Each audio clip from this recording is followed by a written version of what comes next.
to ask Rosemary Kayess to move forward for the citation.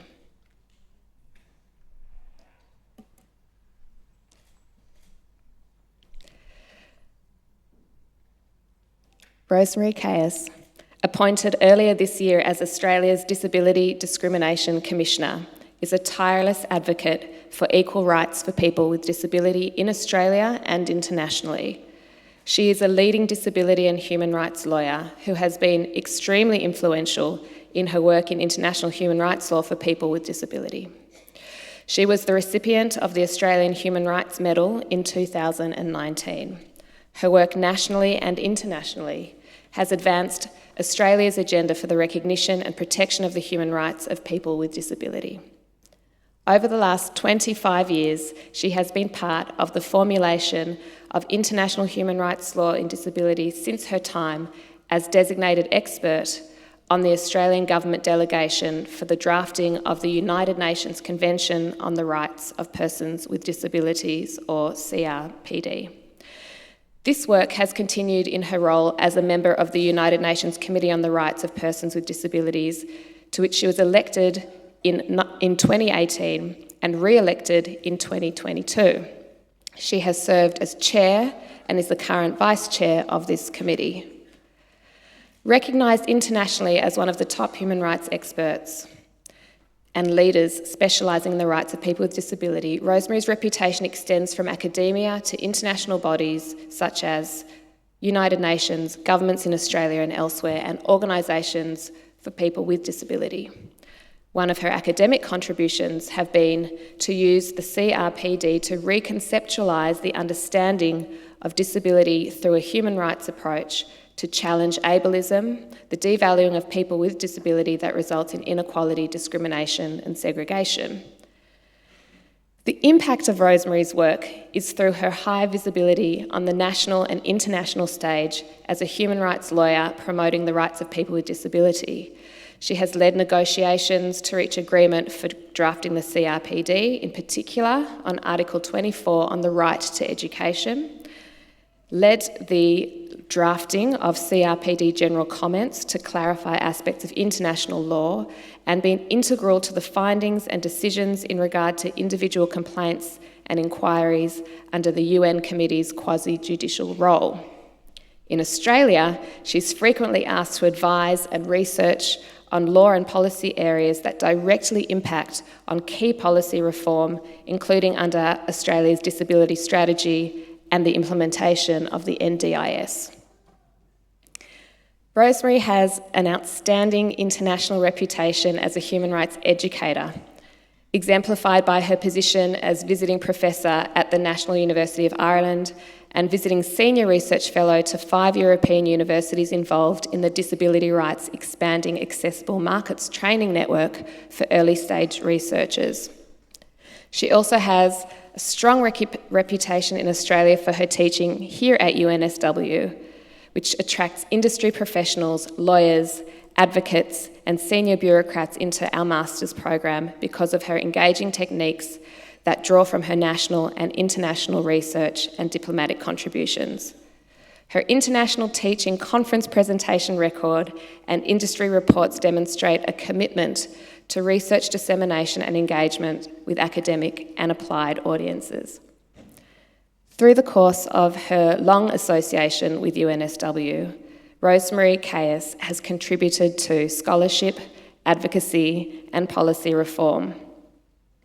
She balances her global and national responsibilities with contributions to local community legal centres and organisations of people with disability through holding governance positions and mentoring.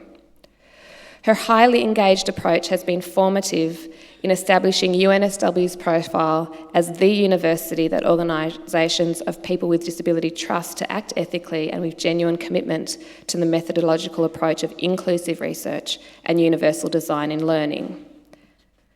For this reason, both government and community invite her and UNSW to respond to high-profile interdisciplinary opportunities such as the Disability Royal Commission. It is from Rosemary's leadership in these relationships within the university and community that UNSW was able to form the Interdisciplinary Disability Innovation Institute at UNSW. The University Council, in recognition of her eminent service as a human rights lawyer promoting the rights of people with disability and her contribution to the faculty, resolved that it would be fitting that the degree of Doctor of Laws honoris causa were to be conferred on Rosemary Kayess. Today, we admit her to the university's highest honour. Rosemary Kayess, I ask you to face the Chancellor for the conferring of your degree. In the name of the Council and by the authority vested in me as Chancellor of the University of New South Wales, it is an enormous privilege and pleasure to bestow upon you one of our highest honours, that of Doctor of Laws honoris causa. You've done so much and done it so internationally and also, if I may say so, locally. Wonderful performer, wonderful, wonderful experience brought to bear in all facets of what you do. Congratulations, and may you enjoy this award from this university for many, many years to come in good health and keeping all those things that you do going. All the very best to you.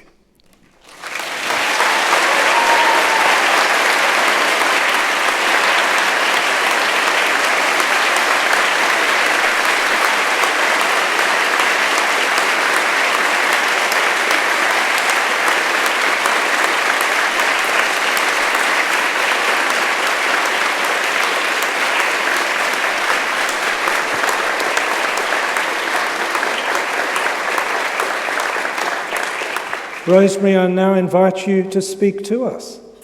Thank you very much.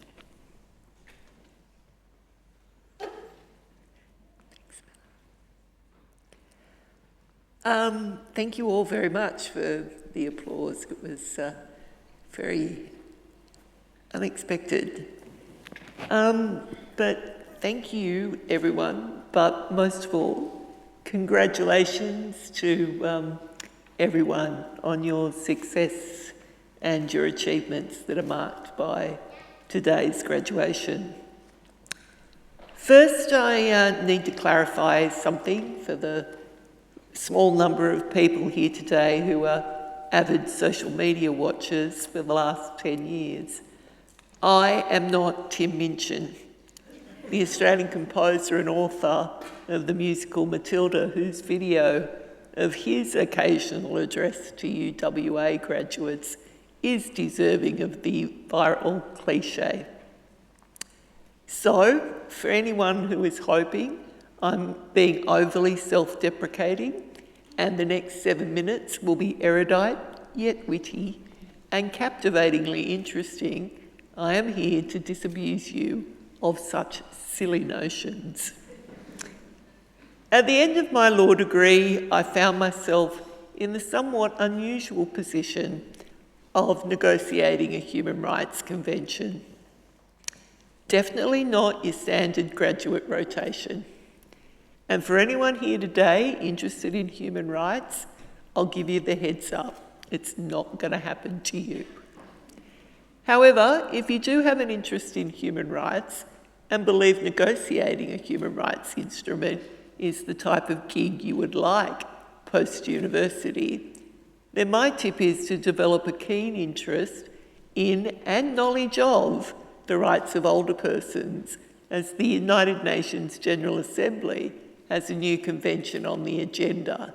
And if my last birthday is anything to go by, it will be just in time for me to expand my repertoire.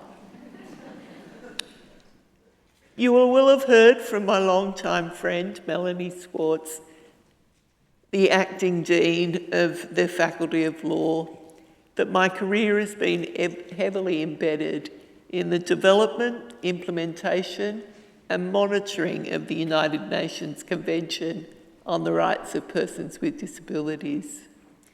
The Convention, in its first article, puts forward a proposition that is straightforward and unremarkable for a human rights instrument, as it seeks to promote, protect, and ensure the full and equal enjoyment of all human rights and fundamental freedoms by all persons with disabilities, and to promote respect for their inherent dignity. Article 1 of the Convention presents a humble aim that can have significant life-changing effects. It forms the basis of a human rights approach to disability that ensures impairment is not the basis for the denial or diminishment of human rights, that we can all enjoy human rights and fundamental freedoms on an equal basis with others. Yesterday was International Day of People with Disability. This is a time to reflect upon the rights of people with disability. We consistently and repeatedly are confronted with the evidence of people with disability being shut out of society, facing social, cultural, and political isolation. Significant levels of inequality, discrimination, and segregation are too often the daily experience for many people with disability. How, we may ask, does this continue to be the reality for people with disability? As societies, we have long recognised that sexism and racism results in interpersonal, institutional, and systemic inequality and discrimination. The language and concepts of human rights are central to gender, race, and First Nations policy agendas. Yet in disability, we consistently find that the discourse in law and policy is framed in terms of inclusion, reaching their potential, and focusing on abilities. The aim is rarely for the realisation of human rights and equality of outcomes. We don't recognise that what is understood as impairment is just one aspect of human diversity, an aspect of the human condition. It's not something we need to look beyond, or something that is special or requiring special or separate systems. Such ways of thinking fail to recognise and address the structural systemic nature of ableism. Ableism is the basis for how society understands what it means to be human. Disability has for a long time been understood as an individual deficit or disorder, an individual problem to be heroically overcome or cured, or to be suffered, preferably away from the public eye. People with disability are devalued, seen as inherently vulnerable, and in need of fixing or curing and protecting. These ways of thinking and the attitudes they engender are embedded deeply and subliminally within culture. They too often go unchallenged. They are internalised, often unstated, appear natural, neutral, and benign, but they are far from benign. These ways of thinking about impairment result in inequality and discrimination, and are the basis for special and segregated settings for the care, treatment and protection, or the overprotection, to manage and control people with disability. The often prevalent view that people with disability are incapable of being fully participating members of our communities becomes self-perpetuating. The segregation and exclusion of people with disability from community life goes unquestioned, and the low expectations of people with disability are continually reinforced. There is a slight irony to today's proceedings. In the 1990s, I was accepted as a PhD candidate at UNSW. I wanted to examine the strengths and the limitations of discrimination law in social change. What I found that it's very hard to contribute to the body of knowledge when you can't access the body of knowledge. E-books were not a thing. So with my desk propped up on bricks in the Malvern Brown building and my assistive technology comprising of an elastic band, a glorified knitting needle, and a television remote control, enabling a delicate yet intricate process of page turning, simultaneous note-taking or highlighting was an anathema, especially when the book was 800 pages long, about classical social political theory, and started with the words, "What is a leaf?" It's not an easy way to digest Thomas Hobbes and the social contract, nor is it really conducive to finishing a PhD. But this is not about me. This is about the fact that systems can change. They are changing, but they need to change further still.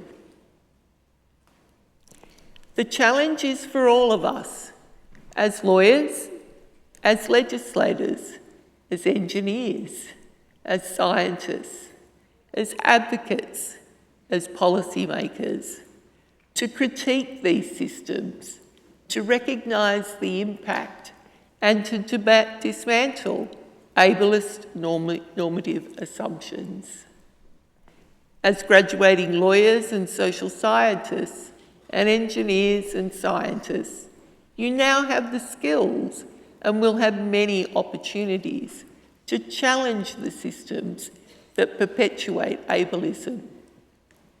Take up those opportunities and work with us to fulfil the promise of the Convention so people with disability can enjoy all human rights and fundamental freedoms on an equal basis with others.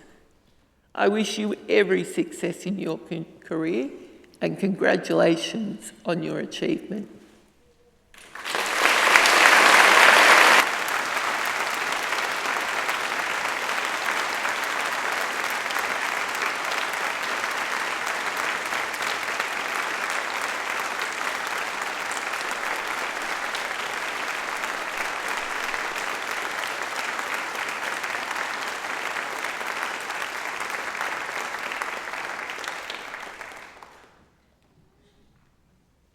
Thank you very much, Rosemary, for a wonderful speech. You know, in life, particularly in the life of a Chancellor, it's not often that you feel a little lost for words. And certainly for those of you from the law faculty, we're never lost for words. But I was thinking what I could say after Rosemary's speech. I mean, here she is telling us the difficulties she had in getting a PhD at this university. That hurt quite a lot, but you're right. The second thing is you marvel at the things that she's trying to do. And finally you think, gosh, am I really trying as hard as what she's doing? I want to congratulate you on what you've done, Rosemary. I've got to say, just in what you've said in this room today, you've opened the eyes of at least one person.